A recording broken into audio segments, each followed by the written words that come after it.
in such shock. And he, at 7, we just felt like he was too young and didn't want to put that on him. Nelson especially felt very strongly about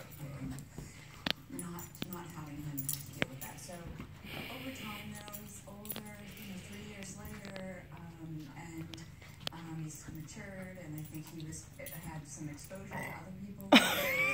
And excuse you. one night, it just sort of happened. I had sort of made up my mind that I was going to tell him if he asked. If he said anything, we always said if he ever asked, we would tell him. But one night, at the dinner table, Nelson was working, and he asked, "What is it that you have?" And I said, "It's cancer." And he cried, gave me a big hug, and it was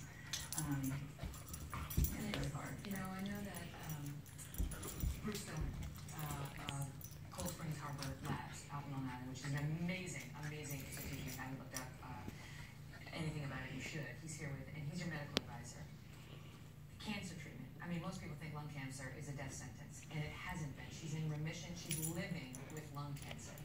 The future of studying this kind of cancer and cancers, tell us. Yeah, there's a lot of excitement in cancer research now. There's new therapies. Since Sandy's been diagnosed, there's been 2 new therapies which she's had, which have made an enormous difference in people's lives. And this is because of research that's happening. And I think Hey, there needs girls. to be a lot more of that research, because the problem with cancer is it's such a very diverse disease. Even